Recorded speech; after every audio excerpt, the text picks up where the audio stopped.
నమస్తే. నేను మీ కుప్ప పద్మిని. ఇన్నాళ్ళు మీ సపోర్ట్‌ని నాకందిస్తూ, మీ ప్రేమని నాకందిస్తున్న ప్రతి ఒక్కరికి కృతజ్ఞతలు. ఇప్పుడు చూడబోతున్న ఈ వీడియో కూడా ఖచ్చితంగా మీకు ఉపయోగపడుతుంది. లైక్, షేర్ అండ్ సబ్స్క్రైబ్ చేసి మీ ఇష్టాన్ని, అలాగే మీ సపోర్ట్‌ని నాకందించండి. అలాగే ఈ వీడియో పట్ల మీ అభిప్రాయాన్ని కామెంట్ సెక్షన్‌లో కామెంట్ చేసి నాకు తెలియజేయండి. నమస్తే. నమస్తే. Welcome to our channel. నేను పద్మిని. ప్రస్తుతం మనతో పాటు ప్రముఖ ఆధ్యాత్మికవేత్త, ప్రముఖ న్యూమరాలజిస్ట్ లక్ష్మీ నరసింహస్వామి ఉపాసకురాలు శ్రీమతి స్రవంతి గారు మనతో పాటు ఉన్నారు. మాట్లాడదాం. నమస్తే అక్క. నమస్తే పద్మిని. ఎలా ఉన్నారక్క? బాగున్నాను పద్మిని. చాలా రోజులైంది. ఈ పెళ్లిళ్ళ సీజన్ తో ఫుల్ బిజీగా అవును. అటెండ్ అవ్వడము. అందులో ముహూర్తాలు లేవనేసరికి అందరూ గబగబా వరుస పెట్టి. పెట్టేసుకుంటున్నారు. మీది కూడా ఒక అద్భుతమైనటువంటి ముహూర్తం కూడా సెట్ అయిపోయింది. దానికి సంబంధించింది చెప్తాము, చూపిస్తాము. Coming soon, right. ఇక ఇవాల్టి టాపిక్ కాలాష్టమి రాబోతోంది. ఇంకా ఈ నెలలో వచ్చేటటువంటి అంటే ఈ సంవత్సరంలో వచ్చేటటువంటి ఆఖరి అష్టమి కాలాష్టమి. ప్రతి మాసంలో వచ్చేటటువంటి ప్రత్యేక తిథుల గురించి విశేషంగా మాట్లాడుతూనే ఉన్నాం. అది సంకష్టహర చతుర్థి అనుకోవచ్చు, అష్టమి అనుకోవచ్చు, ఏకాదశి అనుకోవచ్చు, పౌర్ణమి అమావాస్యల గురించి ఖచ్చితంగా మనం మాట్లాడుతూ ఉన్నాము. ఇలా ప్రేక్షకులకు తెలియచేయటం నేను ముందుగా నా సుకృతంగా ఖచ్చితంగా భావిస్తున్నాను. ఎంతో ఆనందంగా ఈ ప్రశ్న మిమ్మల్ని అడగడం జరుగుతోంది. మరి ఈ పాల్గొన మాస బహుళపక్ష అష్టమి వస్తోంది కాబట్టి ఏ ఏ సమస్యల నుంచి మనం బయటపడటం కోసం ఈ అష్టమిని వినియోగించుకోవచ్చు ఒక్కసారి మీ ద్వారా. తప్పకుండా చెప్తాను పద్మిని. భగవంతుడు తన పిల్లలు బాధపడకుండా ఉండాలి అని చెప్పి నిజంగా అంటే తిథులు కూడా ఎన్నుకుని ఆయన అవతరించడం అనేది జరుగుతుంది అనమాట. అలా చూసుకుంటే గనక మనం పంచమి తీసుకున్నాం అనుకో, అమ్మవారిని వారాహి అమ్మవారిని పూజించవచ్చు, లలిత అమ్మవారిని పూజించుకోవచ్చు. అలా అష్టమి తీసుకుంటే కాలభైరవుణ్ణి పూజించాలి. అందులో బహుళ అష్టమి అని అంటే చాలా ఇష్టం ఆయనకి. అంటే పౌర్ణమి తర్వాత వచ్చే అష్టమి నాడు గనక కాలభైరవుణ్ణి పూజించుకుంటే చాలా మంచిది. అయితే కాలభైరవుడు అనేసరికి అందరూ భయపడిపోతారు. ఎందుకు అంటే ఆయన రౌద్ర స్వరూపము, శివుడి యొక్క రౌద్ర స్వరూపము అని చెప్పి భయపడుతూ ఉంటారు అనమాట. భయపడతారా, భయపెడతారా? భయపడతారు, భయపెడతారు. భయపెట్టంగానే భయపడిపోతాం మనం ఎవరేమైనా చూడు. సో భయపెట్టడమే టాప్. ఇప్పుడు ఎవరైనా మన ఇంటికి వచ్చారు, అబ్బా బలానా ఆ ప్లేస్ లో మీకు ఎవరు చెప్పారండి ఇది పెట్టడము అని అంటే, నాకు అనిపించిందండి నేను పెట్టానంటే చాలా పాజిటివ్ ఎనర్జీ ఇస్తుందండి అని అన్నారు అనుకో, మనకి ఎంతో సంతోషం ఉంటుంది. అదేంటి అక్కడ పెట్టారు, అది అక్కడ పెట్టడం అంత మంచిది కాదు అనేసరికి కొన్ని ఏళ్ల నుంచి ఉన్న వస్తువుని కూడా వెంటనే మార్చడానికి ప్రయత్నం చేస్తాం. కరెక్ట్. కాబట్టి ఎప్పుడు కూడా భగవంతుడి విషయంలో మాత్రం ఆయన మనం పూజించాలి అనుకున్నప్పుడు ఆధ్యాత్మిక సాధనలో అందరినీ పూజించుకుంటూ వెళ్తూ ఉంటే మనకి ప్రతి దాంట్లోనూ భగవంతుడిని చూసే అలవాటు అవుతుంది అనమాట మనకి ప్రతిదీ కూడా. అందుకనే మనకి ఇన్ని తిథులు, ఇంతమంది దేవుళ్ళు, ఇలా చెయ్యండి పూజ అని చెప్పడం అనేది సనాతన ధర్మంలో ఒకటి పార్ట్ చేశారు పెద్దవాళ్ళు అని ఖచ్చితంగా చెప్పుకోవచ్చు. కాలభైరవుణ్ణి ఎందుకు పూజించాలి అంటే మీకు పేర్లోనే అర్థమైపోతుంది. కాలం ఆయన చేతిలో ఉంటుంది, ఆధీనంలో ఉంటుంది. అయితే మనం ఒకటి ఎప్పుడు అనుకుంటున్నాం, కాలం కలిసి రావాలండి, కాలం కలిసి ఆ కాలం కలిసి రావాలి అంటే కాలభైరవుణ్ణి మనం పూజించాలి. అంటే ఎలా పూజించుకోవాలి మనము అంటే పొద్దున్న నుంచి సాయంత్రం వరకు ఉపవాసం ఉండాలి. ఏదన్నా తినాలి అంటే మరీ బీపీ పేషెంట్స్, డయాబెటిక్ వాళ్ళు, తినలేని వాళ్ళు ఉంటే గనక అన్నం తినకండి. అన్నం తినకుండా పళ్ళు, పాలు, లేదు అంటే అన్నాన్ని భిన్నం చేసుకొని తినాలనుకుంటే మీ ఇష్టం. ఏ పులిహార పొంగుల చేసుకొని తిని సాయంత్రం చక్కగా 6 నుంచి 7 ప్రదోషకాల పూజ చాలా బాగుంటుంది. శివుడికి ఎప్పుడైనా కూడా ప్రదోష సమయంలో చేసే పూజ చాలా సత్ఫలితాన్ని ఇస్తుంది అని మనం చెప్పుకోవచ్చు. అయితే ఆ రోజు చక్కగా మగవాళ్లతో మనము గుమ్మడికాయ, బూడిద గుమ్మడికాయ ఉంటుంది కదా, మగవాళ్ళు మాత్రమే కట్ చేయాలి. వాళ్ళు ఒకవేళ బిజీగా ఉన్నారు అంటే కనీసం ఘాట్ అన్న పెట్టించండి వాళ్ళతో. ఆడవాళ్ళు మాత్రం ఎటువంటి పరిస్థితుల్లోనూ కూర గుమ్మడికాయని పగలగొట్టకూడదు, అలాగే బూడిద గుమ్మడికాయని కోయకూడదు. దాన్ని చక్కగా సగానికి కోసేసుకొని నువ్వుల నూనె, గానుగ నువ్వుల నూనె దొరికితే చాలా మంచిది మీకు.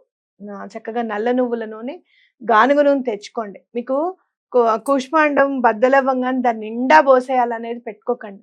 మీరు ఒక 1/2 కిలోనే తెచ్చుకోగలుగుతారు అంటే చెరొక 1/2 కిలో చక్కగా 2 ఇట్లను సర్దుబాటు చేసేసుకోండి. కానీ నల్ల నువ్వుల నూనె తెచ్చుకుంటే చాలా మంచిది. ఎందుకు అని అంటే కాలభైరవుణ్ణి గనక పూజిస్తే మనకున్న శని దోషాలన్నీ కూడా తొలగిపోతాయి ఖచ్చితంగా. అలాగే రాహువును కుజుడికి సంబంధించిన దోషాలు కూడా తొలగిపోతాయి అన్నమాట. కాబట్టి తప్పకుండా ఎటువంటి పరిస్థితుల్లోనూ నువ్వుల నూనె అనేది తెచ్చుకోండి. మా వల్ల అవ్వడం లేదు, అంత ఖర్చుగా అనిపిస్తుంది మాకు అని అనుకున్నప్పుడు గనుక ఆముదం కూడా తెచ్చుకోవచ్చు. అయితే చాలా పరిస్థితుల్లో ఆముదం నూనెతో పెట్టకూడదు అని గనుక మీకు అనిపిస్తే గనక ఆవ నూనె కూడా తెచ్చుకోవచ్చు.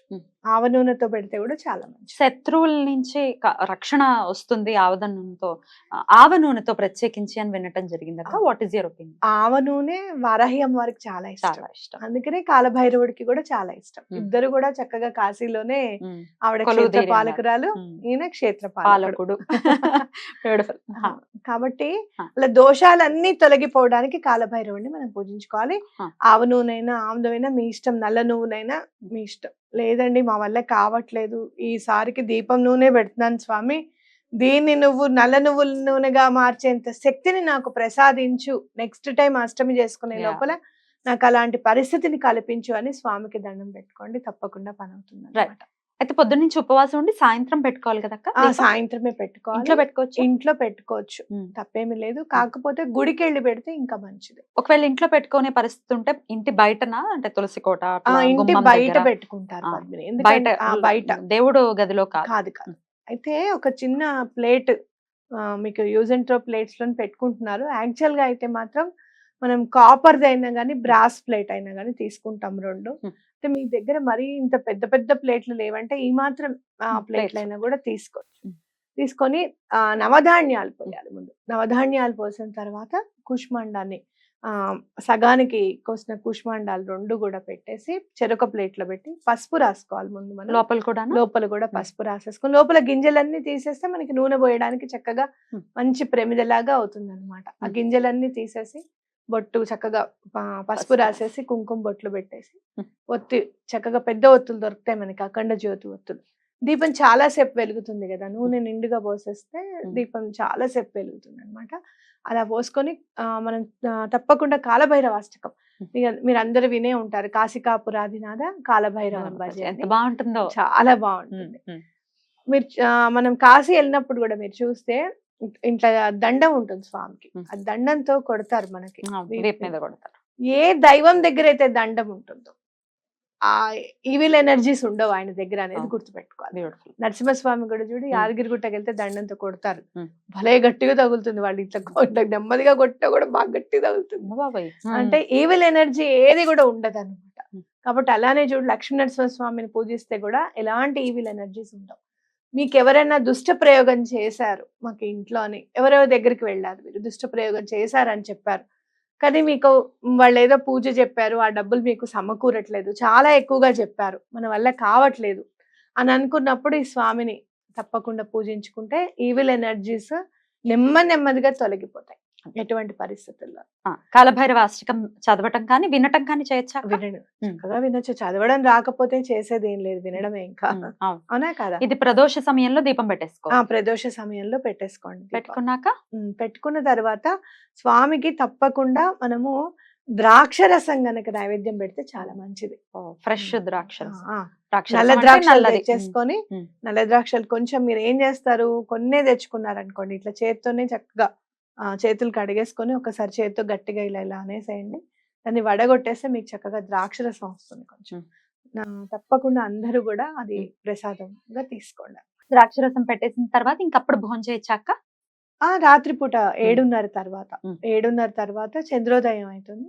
వచ్చేసి చక్కగా చంద్రుడికి దండం పెట్టుకోవడం, ఎందుకంటే శివుడికి అలంకారమే చంద్రుడు కాబట్టి తప్పకుండా చంద్రుడికి దండం పెట్టుకొని, ఆ దీపం కూడా మనం బయట పెడుతున్నాం కదా, ప్రత్యక్ష దైవాలు మనకి సూర్యుడు చంద్రుడు, అవునా కదా. దండం పెట్టుకొని తప్పకుండా మాకు ఈ సమస్య నుంచి మేము ఎటువంటి పరిస్థితులను బయటపడాలి, మీకు ఏమైనా ఇంట్లో సమస్య ఉంది, ఇల్లు కట్టుకోవడంలో సమస్య ఉంది, ఇల్లు ఆగిపోయింది, ఎక్కడన్నా మీకు డబ్బు సమకూరట్లేదు, ఇవన్నీ కూడా ఏంటంటే అమ్మో ఇల్లు కడుతున్నారు కదా అనేది దిష్టి కూడా ఏర్పడుతుంది. అలాంటి దృష్టి దోషాలు కూడా పోతాయి అన్నమాట స్వామి పూజ వల్ల తప్పకుండా. అండ్ మోర్ ఓవర్ అష్టమి అనేసరికి నాకు ఖచ్చితంగా నాకు కనపడేది దత్తాత్రేయ స్వామి. తప్పకుండా స్వామి చుట్టూరా ఎవరైతే పూజిస్తూ ఉంటారో, ఎవరైనా పూజ చేస్తారా అనేది స్వామి గమనిస్తూ ఉంటారని అనిపిస్తుంది నాకు. తప్పకుండా దత్తాత్రేయ స్వామిని కూడా తప్పకుండా దండం పెట్టుకోండి. ఈ కుష్మాండం అది పెట్టకపోయినా మామూలుగా దత్తాత్రేయ స్వామికి చేసేసుకోవచ్చు అయ్యో, కదా. తప్పకుండా చేసుకోవచ్చు. ఉమ్. మీకు అలా కుదరలేదు అనుకోండి, కుదరని పక్షం. ఆ రోజు పొద్దున పూటే చేసుకోవచ్చు ఉమ్. స్వామికి అష్టమి. తప్పకుండా అనఘాష్టమి అని అనుకోండి ఆ రోజు. అంటే ఆ అష్టమి రోజు అమ్మవారిని అయ్యవారిని పూజిస్తే వాళ్ళ వాళ్ళ పిల్లలే కదా సిద్ధులందరూ, అవును, అవును. అవునా కదా? అవును. కాబట్టి తప్పకుండా మన కోరిక సిద్ధిస్తుంది అని మనం గుర్తుపెట్టుకోవాలి. మంగళవారం అష్టమిని ఎలా చూస్తారక్క మీరు? ఈసారి అలాగే వస్తుంది కాంబినేషన్. మంగళవారం అష్టమి చాలా పవర్ఫుల్. మంగళాష్టకం అంటారు చూడండి, ఉమ్.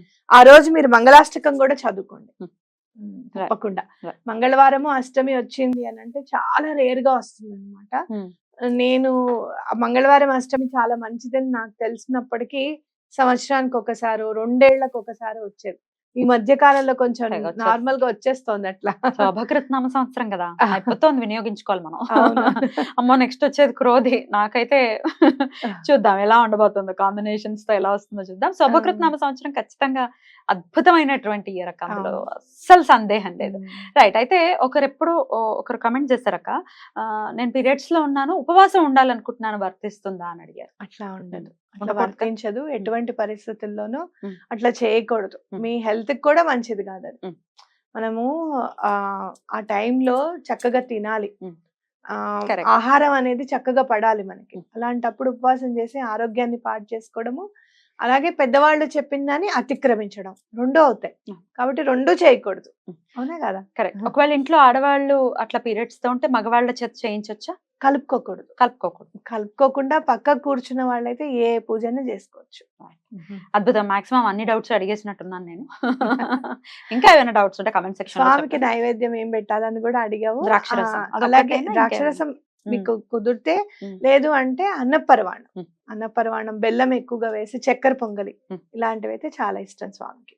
అలాగే ఎవరికైనా ఇంట్లో బాగా తాగుతున్నారు, అసలు అడిక్షన్ బాగా, అలాంటి పరిస్థితి ఉంటుంది కుటుంబాలు. ఈ అసలు ఆయన దిక్కుమాలిన దగ్గర అలవాట్ల వల్ల. ఈవిల్ ఎనర్జీస్ అనేవి ఏవి ఏవి అసలు నిలబడలేవు ఆయన ముందు. కాబట్టి ఇది కూడా ఒక, నన్ను అడిగితే ఈ అడిక్షన్ అనేది తాగిన తర్వాత వాళ్ళు కూడా ఒక ఈవిల్ ఎనర్జీ లానే బిహేవ్ చేస్తారు. డెఫినెట్లీ చూస్తుంటాం భయం కదా. భయంగా ఉంటుంది ఇంట్లో అందరికీ కూడా. వాళ్ళని ఏమంటారో, బయట ఎవరినన్నా ఏమన్నా అంటారేమో, బయట ఏమైనా తాగి పడిపోతారేమో, అవును, ఇలాంటి బాధలన్నీ కూడా తొలగిపోవాలి నిజంగా స్వామి దయ వల్ల. ఖచ్చితంగా. ఇంకా డౌట్స్ ఉంటే కనుక కమెంట్ సెక్షన్ లో తెలియజేయండి, ఖచ్చితంగా రిప్లై ఇస్తాం. రైట్ అక్క, చాలా బ్యూటిఫుల్ గా ఎక్స్ప్లెయిన్ చేశారు. Thank you so very much. నమస్తే.